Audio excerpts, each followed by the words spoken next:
Hi students, welcome back to our channel achieve excellence in commerce by Mansi Jhaveri. So आज हम comparative P and L statement सीखने वाले हैं। बहुत ही सिंपल है, 4 मार्क्स का ये सम आपको आने वाला है। सो आपने थर्ड लेसन में पी एंड एल जो है वो पूरा लर्न कर लिया है। कीज मैंने आपको वहां पे सिखा दी थी। आई होप कि आपको पूरा लर्न हो गया है। तो बस यहाँ पे भी हमें क्या करना है, जो पी एंड एल हमने थर्ड लेसन में सीखा था ना, उसका ही हमें कंपैरिजन करना है प्रीवियस ईयर के साथ। ठीक है, और कुछ भी नहीं करना है, सिर्फ वही करना है। तो कंपैरिजन करने के लिए क्या करना होगा वो देख लेंगे। तो comparative P and L statement of जो भी कंपनी दी हुई होगी वो लिख लेना। Limited for the year ending on 31 मार्च, जो भी 2 साल दिए होंगे, 16, 17, 17, 18 जो भी साल दिए होंगे उसका आप कंपैरेटिव स्टेटमेंट बनाओगे। तो पहले हेडिंग लिखना कंपलसरी होता है 4 मार्क्स के सम के लिए। ठीक है, चलिए। सो सबसे इंपॉर्टेंट है 6 स्टेप, मतलब आपको 6 स्टेप में ये सम कंप्लीट करना होता है। बहुत ही सिंपल है। सबसे पहला देखो स्टेप हम यहाँ पे लिखेंगे। सबसे पहला स्टेप होता है हमारा पर्टिकुलर, ये हमारा पहला स्टेप होगा। ठीक है, पर्टिकुलर्स ये हमारा पहला स्टेप होगा। सेकेंड स्टेप में हमें नोट नंबर लिखना है। सो यहाँ पे जो हमारा सेकेंड स्टेप होगा नोट नंबर। क्लियर, ये हमारा सेकेंड स्टेप हो गया। अभी थर्ड स्टेप में हमें क्या करना है, तो प्रीवियस ईयर लेना है। ठीक है, थर्ड स्टेप में हमें प्रीवियस ईयर लेना है। यहाँ पे मिस्टेक मत कर लेना। ठीक है, सो प्रीवियस ईयर, और उसकी अमाउंट आपको क्वेश्चन में ही दे दी होगी रुपीज में। ठीक है, in the form of rupees. So ये हो गया आपका स्टेप नंबर 3। ठीक है, ये स्टेप जो लिख रहे हैं हम 6 स्टेप, वो आपको लर्न करना है, क्योंकि पर्टिकुलर तो आपको पता ही है, आपने थर्ड लेसन में पूरी पर्टिकुलर सीख ली है। हमें मेनली ये स्टेप अच्छे से लर्न करना है। So step number 1 particular, step number 2 हमारा नोट नंबर, स्टेप नंबर 3 में प्रीवियस ईयर लेना है। मिस्टेक मत करना, क्योंकि क्वेश्चन में सबसे पहले जो दिया होगा वो आपका करंट ईयर होगा। आपको लेना कौन सा है, स्टेप नंबर 3 में प्रीवियस ईयर लेना है। ठीक है, तो प्रीवियस ईयर लिखने के बाद आपको करंट ईयर लिखना है। ठीक है, करंट ईयर का जो भी आपको अमाउंट दिया होगा, प्रॉफिट दिया होगा तो रुपीज में दिया होगा, क्वेश्चन में दे ही दिया होगा। क्लियर, तो ये हो गया आपका स्टेप नंबर 4। तो देखो यहाँ तक तो आपको पूरा क्वेश्चन में दे ही दिया होगा। अभी हमें कंपैरिजन स्टार्ट करना है। सो कंपैरिजन कैसे करना है, तो करंट ईयर का कंपैरिजन हर बार होता है प्रीवियस ईयर से। ठीक है, जो करंट ईयर का हमारा ये जो डेटा होगा उसका हम कंपैरिजन हर बार किससे कर सकते हैं, तो प्रीवियस ईयर से कर सकते हैं ना। क्लियर, तो ये जो करंट ईयर में जो भी आपका डेटा होगा उनमें इंक्रीज हुआ है कि डिक्रीज हुआ है, पहले वो देखना पड़ेगा। तो हमारा स्टेप नंबर 5 क्या होगा कि इंक्रीज या तो डिक्रीज इन रुपीज। ठीक है, ये फाइंड करना है। तो ये हो गया आपका स्टेप नंबर 5। और ये स्टेप नंबर 5 आपको कैसे मिलेगा, तो करंट ईयर का जो भी डेटा है उसमें से आप प्रीवियस ईयर का डेटा माइनस कर दो, तो आपका फॉर्मूला बन गया 4 - 3। क्लियर, बहुत ही सिंपल था। इंक्रीज डिक्रीज फाइंड करना है आपको, तो आपका जो भी करंट ईयर का डेटा है उसमें से प्रीवियस ईयर की जो अमाउंट है उसको माइनस कर लो, तो आपको इंक्रीज डिक्रीज इन रुपीज मिल जाएगा। क्लियर, चलिए अभी आपको increase decrease in percentage find करना है। लास्ट स्टेप हमारा स्टेप नंबर 6। तो क्या करेंगे, इंक्रीज या तो डिक्रीज इन परसेंटेज। तो अगर आपको परसेंटेज में फाइंड करना है तो ये हमारा 6 स्टेप हो गया, ये हमारा लास्ट स्टेप है। क्लियर, तो इसका फॉर्मूला क्या है, 5 डिवाइड बाई 3 इंटू 100। मतलब इंक्रीज डिक्रीज जो भी हुआ है उनको आप बेस ईयर से डिवाइड करोगे। ठीक है, ये जो भी अमाउंट इंक्रीज या डिक्रीज हुई है उसके डिवाइड में प्रीवियस ईयर का डेटा। क्लियर, मल्टीप्लाई बाई 100, तो आपको इंक्रीज एंड डिक्रीज परसेंटेज में मिल जाएंगे। So that's it. अगर आपने ये 6 स्टेप अच्छे से समझ लिए, आपको समझ में आ गया है, तो अभी पर्टिकुलर से आपको आता ही है। अगर नहीं भी आता है तो भी 4 मार्क्स ला सकते हो। ठीक है, तो कैसे, तो आपको सिर्फ एक ही चीज लर्न करनी है। अभी सिर्फ आपको एक ही चीज लर्न करनी है कि आपको सिर्फ इनकम में से एक्सपेंस माइनस करना है। ठीक है, यहाँ पे पर्टिकुलर्स में लिख रही हूँ, आपको करना क्या है, सिर्फ इनकम में से एक्सपेंस माइनस कर देना है। ठीक है, इनकम में से एक्सपेंस माइनस करोगे तो ये सपोज आपकी इनकम है, उसमें से एक्सपेंस माइनस कर दो। कोई भी सम है, सिर्फ आपको क्या आइडेंटिफाई करना है कि वो इनकम है या एक्सपेंस है। तो इनकम होगी तो ऊपर लिखी जाएगी, उसमें से एक्सपेंस सारे मैंने सिखा दिए थे थर्ड लेसन में। अगर आपको पूरा नहीं भी लर्न है, थर्ड लेसन अभी आपने नहीं भी किया है, फिर भी आप ये कर सकते हो, आपको पता चल जाएगा कि वो एक्सपेंस है। तो इनकम में से एक्सपेंस माइनस करो, जो भी आएगा वो होगा प्रॉफिट बिफोर टैक्स। ठीक है, उसमें से tax provision for tax minus कर दो, तो जो आएगा वो प्रॉफिट आफ्टर टैक्स। तो ये पूरा हमने सीखा था थर्ड लेसन में। फाइनल अकाउंट जो हमने सीखे थे ना, कंपनीज फाइनल अकाउंट, उसमें ये पूरा सीखा ही है। पर अगर आपको अभी तक वो लर्न नहीं हुआ है, फिर भी आपको सिर्फ इतना ही करना है, इनकम में से एक्सपेंस माइनस कर दो, दैट्स इट। क्लियर? तो भी आप पूरा सम कंप्लीट कर पाओगे। चलिए तो क्विकली अभी हम इनकम एंड एक्सपेंस कौन से होंगे वो लिख लेंगे। तो सबसे पहले हमने सीखा था sales revenue, sales revenue, sales दे दिया होगा, वो हमारा पहला स्टेप होगा। प्रीवियस ईयर का डेटा लिख लेना, करंट ईयर का डेटा दे ही दिया होगा, आपको सिर्फ लिख लेना है। सेल्स रेवेन्यू में आपको कौन सा इनकम ऐड करना होता है? Other income. Other income add करोगे तो आपको थर्ड स्टेप में क्या मिलता है? टोटल रेवेन्यू या टोटल इनकम। तो कैसे मिलेगा? 1+2, 1+2 करोगे तो आपको टोटल रेवेन्यू मिल जाएगा। कभी कभी 4 मार्क्स के सम में क्या होगा ना, सिर्फ सेल दिया होगा तो सेल ही दिया होगा, अदर इनकम नहीं होगी, तो ये सेकंड स्टेप स्किप कर देना, थर्ड स्टेप स्किप कर देना। ये टोटल रेवेन्यू ही हमारी टोटल इनकम हो जाएगी, तो वहीं पे ही आप अंडरलाइन कर लेना, क्योंकि ये सम जो है बहुत छोटे आएंगे, 4 मार्क्स के होंगे ना, तो इसके लिए अगर आपको अदर इनकम दी है तो आपको टोटल करना रहेगा। तो ये जो है सेल्स एंड अदर इनकम का टोटल, वो आपकी टोटल रेवेन्यू हो जाएगी। यहाँ पे अंडरलाइन कर लेना। क्लियर? अगर यहाँ पे अदर इनकम नहीं है तो टोटल रेवेन्यू आप नहीं फाइंड करोगे, तो ये जो सेल्स रेवेन्यू है वही आपकी टोटल इनकम हो जाएगी। तो कुछ कुछ सम में आपको यहीं पे अंडरलाइन कर देना होगा। क्लियर? चलिए नेक्स्ट, अभी नंबर 4 में आपको क्या करना है यहाँ पे, तो एक्सपेंसेस माइनस कर देने हैं। सो यहाँ पे मैंने बोला है कि अगर आपने लर्न नहीं किया है ना थर्ड लेसन, तो भी कोई बात नहीं, आपको जितने भी एक्सपेंस क्वेश्चन में दे दिए है ना, सिर्फ उसको माइनस कर देना है। क्लियर? तो थोड़े बहुत चेंज है, जो थर्ड लेसन का P&L था और ये जो हमारा फोर्थ लेसन का P&L है, माइनर चेंज है कि सबसे पहले हम वहां पे क्या लिखते थे? परचेज, तो यहाँ पे क्या लिख रहे हैं? Cost of goods consume, cost of goods consume. सिर्फ यहाँ पे ना आपके डायरेक्ट एक्सपेंसेस नहीं आएंगे, उसके जगह पे नेट परचेज ऑफ रीसेल आएगा। सिर्फ 2 ही यहाँ पे चेंजेस हुए हैं, पर अगर आप वो चेंजेस नहीं भी लर्न करते हो ना तो भी कोई बात नहीं है, क्योंकि ये जो है एक्सपेंसेस सारे आपको दे ही दिए। आपको ऐसा नहीं कि इसके बाद यही एक्सपेंस आना चाहिए, इसके बाद यही, ये 4 मार्क्स में नेसेसरी नहीं है। जो भी क्वेश्चन में दिया होगा उस हिसाब से आप डायरेक्टली एक्सपेंसेस लिख सकते हो। तो 2 ही चेंज है, डायरेक्ट एक्सपेंसेस नहीं आएगा, net purchase of resale, net purchase of resale, then changes in stock, changes in stock, employee benefit expenses,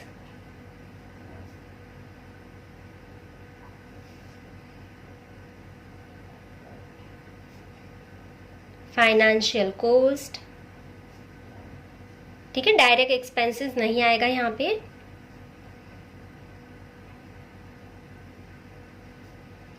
उसके बाद number 6 depreciation and amortisation expense,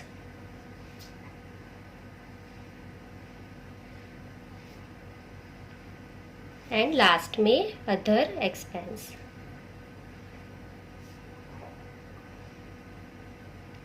clear? तो ये सारे एक्सपेंस जो है रट्टा मारने की कोई भी जरूरत नहीं है, सिर्फ आपको क्या करना है, इनकम में से एक्सपेंस माइनस कर देना है। सिर्फ आपको सम में पता होना चाहिए सेल्स एंड अदर इनकम कौन सी है, उसमें से जितनी भी बाकी चीजें हैं वो यहाँ पे एक्सपेंस में लिख डालो। ठीक है? तो ये जो इनकम का टोटल है उसमें से आप ये एक्सपेंस का जो भी टोटल आएगा, टोटल ऑफ एक्सपेंस। ठीक है? तो ये जो टोटल आएगा आपका एक्सपेंस का, उसको आप माइनस कर दोगे। तो यहाँ पे सिर्फ एक लाइन ड्रॉ करेंगे,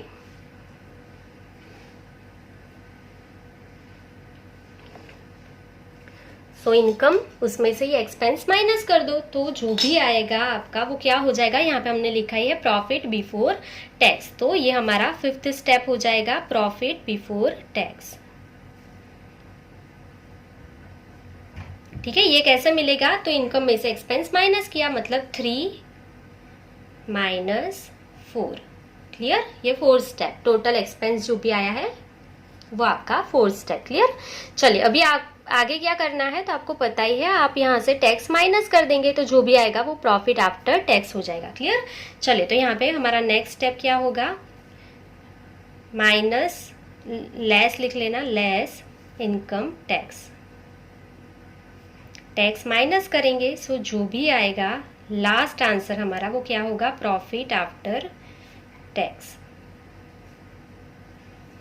कैसे मिलेगा? 5 - 6। क्लियर। तो ये जो है माइनस कर लेंगे, प्रॉफिट बिफोर टैक्स में से इनकम टैक्स माइनस कर लो, सो आपका जो भी आंसर आएगा वो फाइनल आंसर आपका हो जाएगा। क्लियर। तो बहुत ही सिंपल है यहाँ पे कंपैरेटिव स्टेटमेंट बनाना। ये जो 6 स्टेप हमने लिखा है उसमें मिस्टेक मत करना, बहुत ही ईजी है। 4 में से 4 मार्क्स आपको ऐसे ही मिल जाएंगे, कोई भी आपको प्रॉब्लम नहीं होगा। क्लियर। चलिए, सो अभी हम नेक्स्ट पेज पे जाएंगे, इलिस्ट्रेशन नंबर 1 स्टार्ट करेंगे।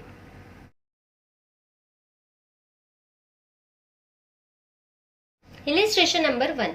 Prepare comparative profit and loss statement from the following profit and loss statement of Vivekanand Limited for the year ending on 31st March 2016 and 17. तो हमें यहाँ पे comparative statement prepare करना है, तो हेडिंग लिख लिया है मैंने, comparative P&L statement of Vivekanand Limited for the year ending on 31st March 16 and 31st March 17. Clear.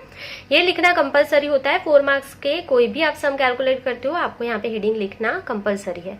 चलिए, तो यहाँ पे हमने स्टेप लिख लिया है, पर्टिकुलर्स ये हमारा पहला स्टेप है, note number second step, previous year हमारा 2016 है, ये हमारा थर्ड स्टेप, करंट ईयर हमारा 2017 है, ये हमारा fourth step, then increase decrease in rupees 5 number का स्टेप, उसका फॉर्मूला क्या है 4 - 3, एंड लास्ट में increase decrease in percentage 6 step, उसका फॉर्मूला क्या है 5 / 3 × 100। क्लियर। तो ये प्रिपेयर कर लेना है। चलिए, अभी सिर्फ आपको क्या डिसाइड करना है, सब में सिर्फ देख लो इनकम एंड एक्सपेंस कौन से, तो देखो सेल्स रेवेन्यू, अदर इनकम दे दिया है आपको, sales revenue and other income दे दिया है, और एक्सपेंस एक ही है। ठीक है, एक्सपेंस एक ही है। तो चलिए स्टार्ट करेंगे, बहुत ही सिंपल सम है। सबसे पहला नंबर हमारा सम कहाँ से स्टार्ट होता है, सेल्स रेवेन्यू से स्टार्ट होता है। तो number 1 sales revenue, sales revenue. देखो यहाँ पे मिस्टेक कहाँ पे हो जाती है ना, कि 2017 का डेटा पहले दिया है क्वेश्चन में, करंट ईयर पहले दिया होता है, आपको लिखना कौन सा है प्रीवियस ईयर, 2016 का लिखना है। तो देखो साइड में लास्ट में दिया है 14 लाख, सो यहाँ पे लिख लेंगे 14 लाख, और करंट ईयर का सेल कितना है 16 लाख, दैट्स इट। अभी आपको ये नहीं करना है, ठीक है, कैलसी एक बार ही लेंगे और एक बार में ये पूरा सॉल्व कर लेंगे, ताकि स्पीड बढ़े, स्पीड इंक्रीज हो, उसके लिए हम ऐसा करते हैं। क्लियर। चलिए, पहले ये पूरा कंप्लीट कर लेना है, उसके बाद ही कैलकुलेटर को यूज करेंगे ताकि सम थोड़ा जल्दी हो पाए। अदर इनकम को ऐड करना है, सो यहाँ पे लिख लेंगे number 2 other income. So other income 2016 में कितनी है 2,50,000 एंड 2017 में कितनी है 3 लाख, दोनों को ऐड कर लेंगे। सो 14 lakh plus 2,50,000 is 16,50,000, 16 lakh plus 3 lakh, answer is 19 lakh. चलिए, यहाँ पे हम अंडरलाइन नहीं बना रहे क्योंकि एक्सपेंस एक ही है, डायरेक्टली माइनस कर लेंगे। नंबर 3 4 मार्क्स के सम है, जैसे कि मैंने आपको पहले ही बताया है, बहुत बड़े नहीं होंगे। ठीक है, ये वाले सम जो है बहुत छोटे छोटे होंगे, इसके लिए एक्सपेंसेस कोई बार 3 या 4 से ज्यादा नहीं आएंगे आपको। चलिए, सो यहाँ पे 2016 का एक्सपेंस कितना है 7,20,000 एंड 17 का कितना है करंट ईयर का 9,60,000। क्लियर। चलिए, तो 16,50,000 माइनस 7,20,000, सो आपका यहाँ पे आंसर आएगा जो भी, उसे हम क्या बोलेंगे, नंबर हमारा 4 profit before tax, profit before tax. कैसे मिलेगा, इनकम में से एक्सपेंस माइनस कर देंगे। ठीक है। चलिए, तो यहाँ पे टोटल इनकम नहीं लिखा हमने, टोटल इनकम। क्लियर। इसको अगर देना है तो नंबर 3 दे सकते हो, इसको 4, तो ये 5। क्लियर। प्रॉफिट बिफोर टैक्स कैसे मिलेगा, नंबर 3 माइनस नंबर 4। क्लियर। चलिए, सो 16,50,000 माइनस 7,20,000, आंसर इज 9,30,000। 19 लाख में से 9,60,000 माइनस कर लो, सो आंसर इज 9,40,000। चलिए, इतना कंप्लीट कर लेना है। अभी ही आपको कैलकुलेटर का यूज करना है ताकि सम बहुत ही जल्दी हो और मिस्टेक ना हो। अभी क्या करना है देखो, सो 4 में से 3 को माइनस करते जाना है, 16 lakh minus 14 lakh, so answer ऐसे ही मिल जाएगा आपको 2 lakh, 3 lakh minus 2,50,000, answer is 50,000। 19 lakh minus 16 lakh 50,000, so answer is 2,50,000। अभी आपको ऐसे भी वेरीफाई करना है, 2 lakh plus 50,000 is also 2,50,000। Clear. चलिए, ये वेरीफाई हो गया। 9,60,000 minus 7,20,000, answer is 2,40,000। 9,40,000 minus 9,30,000, answer is 10,000। अभी आपको ऐसे भी वेरीफाई करना है, 2,50,000 माइनस 2,40,000, आंसर इज 10,000। क्लियर। चलिए, ये वेरीफाई हो गया पूरा। अभी आपको क्या करना है, 5 / 3 × 100, सो करते जाएंगे 5 मतलब 2 lakh, 2 lakh divide by number 3, number 3 क्या है आपका 14 lakh multiply by 100। So answer क्या आएगा आपका 14.28, 14.28। 28 के बाद 5 है तो आपको एक ऐड करना है, कंपलसरी 29 लिखना है। अगर आपने यहाँ पे 28 करके छोड़ दिया तो आपका ये गलत हो जाएगा। क्लियर? चलिए next 50,000 divide by 2,50,000 multiply by 100। So answer is 20%। सो ये हो गया आपका 20। क्लियर? अभी यहाँ पे बच्चे मिस्टेक क्या करते हैं ना, ये दोनों का टोटल यहाँ पे लिख देते हैं, फिर ये जो आएगा उसमें से ये माइनस करके यहाँ पे लिख देंगे तो मिस्टेक हो जाएगी। कभी भी ये दोनों का टोटल यहाँ पे नहीं लिखना है, कंपलसरी आपको एक ही फॉर्मूला अप्लाई करना है, 5 divide by 3 into 100।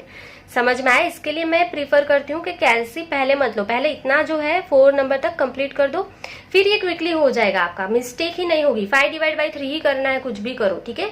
So 2,50,000 divide by 16,50,000 into 100। So answer is 15.15। सो यहाँ पे क्या लिखना है 15.15। देख लो इन दोनों का टोटल जो है वो 15.15 नहीं होने वाला है। क्लियर? हम परसेंटेज में इंक्रीज डिक्रीज फाइंड कर रहे हैं ना, दोनों ईयर का कंपैरिजन करके, तो इसके लिए आपको यही फॉर्मूला लेना है 5/3 इंटू 100। समझ गए? चलिए नेक्स्ट 2,40,000 डिवाइड बाई 7,20,000 इंटू 100। सो 33.33। चलिए अभी बच्चे क्या करेंगे, ये जो इनकम है टोटल उसमें से एक्सपेंस माइनस करके यहाँ पे लिखेंगे तो वापस गलत हो जाएगा, ये नहीं करना है। अगेन क्या करना है 5 डिवाइड बाई 3 इंटू 100 ही करना है। सो 10,000 divide by 9,30,000 into 100। So answer is 1.07। 1.07, 07 के बाद क्या है 5 है तो 08 लिखना पड़ेगा। अगर आपने यहाँ पे 07 लिखा तो आपका सम गलत हो जाएगा, ये एंट्री आपकी रॉन्ग हो जाएगी, ठीक है। पॉइंट में मिस्टेक है उसकी वजह से। सो बहुत ही सिंपल था। देखो आपका कितनी जल्दी इलिस्ट्रेशन नंबर 1 कंप्लीट हो गया। 4 मार्क्स में ये क्वेश्चन बोर्ड एग्जामिनेशन में आ चुका है, ऐसे ही सम आते हैं तो मोस्ट IMP है। आई होप कि आपको यहाँ पे अभी कोई भी डाउट नहीं होगा। क्लियर? चलिए सो नेक्स्ट पेज पे जाएंगे, illustration number 2। Profit and loss statement of Bright Limited for the year ending on 31st March 2016 and 31st March 2017 are as follows. On the basis of them, prepare comparative P&L statement. तो comparative P&L statement बनाना है, हमने बना लिया है, heading लिख लिया है और जो है 6 स्टेप उसका टेबल हमने ड्रॉ कर लिया है। सेल्स रेवेन्यू दिया है, अदर इनकम दिया है, एक्सपेंस दिया है, इनकम टैक्स रेट इज 30%। तो देखोगे तो पूरा सम जो हमने इलिस्ट्रेशन नंबर 1 किया सेम टू सेम वही अमाउंट है, सिर्फ यहाँ पे इनकम टैक्स 30% लिख दिया है, ठीक है। तो क्विकली स्टेप जो है वो हम लिख लेंगे। नंबर फर्स्ट पे हमारा सेल्स रेवेन्यू होगा, सेल्स रेवेन्यू, और वो कितना है प्रीवियस ईयर का है 14 लाख, जो हमने आगे लिखा है वो ये 14 लाख 16 लाख, ठीक है। सेकेंड स्टेप में अदर इनकम ऐड करेंगे, अदर इनकम तो प्रीवियस ईयर में कितनी है 2,50,000 एंड 3 लाख है। चलिए सो ऐड कर लेंगे तो यहाँ पे 16,50,000 इलिस्ट्रेशन नंबर 1 में जो आया था वही आएगा। चलिए उसमें से ये नंबर 3 यहाँ पे लिख लेंगे टोटल इनकम, उसमें से एक्सपेंस माइनस करेंगे तो प्रीवियस ईयर के जो एक्सपेंसेस है वो 7,20,000 है और करंट ईयर के जो है 9,60,000। माइनस करने से जो मिलेगा नंबर 5 वो आपका हो जाएगा यहाँ पे प्रॉफिट बिफोर टैक्स। वो कैसे मिलेगा आपको, टोटल इनकम में से एक्सपेंस माइनस कर दो, मतलब 3 माइनस 4। चलिए सो 16,50,000 माइनस 7,20,000, आंसर क्या आया था 9,30,000 और यहाँ पे 9,40,000। क्लियर? तो यहाँ तक इलिस्ट्रेशन नंबर 1 में हमने जो कैलकुलेट किया था वो ही सेम है। अभी आगे करना क्या है, तो यहाँ पे इनकम टैक्स का रेट दे दिया है 30%। चलिए तो कुछ अलग पेन से लिखेंगे ताकि आपको डिफरेंस पता चल जाए इलिस्ट्रेशन नंबर 1 एंड 2 के बीच में। सो यहाँ पे नंबर 6 आएगा आपका इनकम टैक्स आपको माइनस करना है, सो लेस इनकम टैक्स, और इनकम टैक्स कितना है यहाँ पे 30%। तो यहाँ तक तो ठीक है। अभी इनकम टैक्स 30% सिर्फ आपको माइनस करना क्या है 9,30,000 मल्टीप्लाई दबाना है 30%, ठीक है। सो आपका आंसर क्या आएगा 2,79,000। अगर आप डायरेक्टली माइनस करोगे 9,30,000 माइनस 30% तो ये अमाउंट मिलेगी, ठीक है, तो आपको पहले ये अमाउंट के लिए इंटू 30% करना है, ठीक है, मिस्टेक मत करना। चलिए, सो 9,30,000 माइनस 2,79,000, सो आपका आंसर क्या आ जाएगा यहाँ पे 6,51,000। ये जो आया है 6,51,000 वो क्या आ गया आपका last step, profit after tax. Profit after tax ये कैसे मिला आपको, प्रॉफिट बिफोर टैक्स में से आपने 5 माइनस 6 किया। So that's it. यहाँ पे भी सेम करना है, 9,40,000 इंटू 30%, ठीक है, into 30%, so answer is 2,82,000। So 2,82,000 minus कर देंगे 9,40,000 minus 2,82,000, so answer is 6,58,000, 6,58,000। Clear. चलिए, अभी सिंपली माइनस करना है 4 माइनस 3, तो ये यहाँ तक तो मैंने इलस्ट्रेशन नंबर 1 में कैलकुलेट किया था, वो आंसर मेरे पास है, वही लिख देंगे। 16 लाख माइनस 14 लाख, तो 2 लाख आया था। 3 लाख माइनस 2,50,000 इज 50,000, फिर यहाँ पे 2,50,000 आया था। 9,60,000 माइनस 7,20,000, आंसर इज 2,40,000, और ये माइनस करके आया था 10,000, ठीक है। ये इलस्ट्रेशन नंबर 1 का ही डेटा है। यहाँ पे हमने परसेंटेज फाइंड किया था 14.29, देन 20, देन 15.15, 33.33, 1.08, यहाँ तक हमने इलस्ट्रेशन नंबर 1 में कैलकुलेट किया था, मैंने एज इट इज डेटा लिख लिया है। चलिए आगे कैलकुलेट करेंगे। सो 2,82,000 माइनस 2,79,000, सो आंसर क्या आएगा 3,000। 6,58,000 माइनस 6,51,000, आंसर इज 7,000। यहाँ से चेक कर लेना है, 10,000 माइनस 3,000, आंसर इज 7,000। क्लियर। अभी यहाँ पे क्या करना है, तो आपका आंसर ये जो आया है 1.08 वो सेम ही आएगा लास्ट में, अगर टैक्स है तो, ठीक है। टैक्स 30% फिक्स है, तो ये लास्ट 3 आंसर आपके सेम हो जाने चाहिए, इसको वेरीफाई कर लेंगे। सो 3,000 डिवाइड बाय, कैल्सियम कर रहे हैं, 3,000 divide by 2,79,000 into 100, so answer is 1.075, same ही आया है, मतलब 1.08। क्लियर। लास्ट में भी वेरीफाई करना है, 7,000 divide by 6,51,000 into 100, so answer is 1.075 again, मतलब आंसर इज 1.08। क्लियर। तो ये तीनों आपके सेम हो जाएंगे, क्योंकि टैक्स का रेट जो है वो फिक्स है 30%। क्लियर। यहाँ पे आप वेरीफाई कर लेना, ये तीनों आपके सेम हो जाएंगे परसेंटेज। सो यहाँ पे आपका इलस्ट्रेशन नंबर 2 कंप्लीट हो गया है। बहुत ही सिंपल सम थे, अगर आप ऐसे अच्छे से करोगे तो आपके 4 में से 4 मार्क्स बहुत ही आसानी से आ जाएंगे। चलिए, आपको पूरा लेसन, मतलब जो भी हमने अभी तक किया है वो समझ में आ गया होगा। अगर कोई भी डाउट है तो कमेंट सेक्शन में कमेंट कर देना। आज के लिए बस इतना ही। Thank you for watching, keep learning, take care.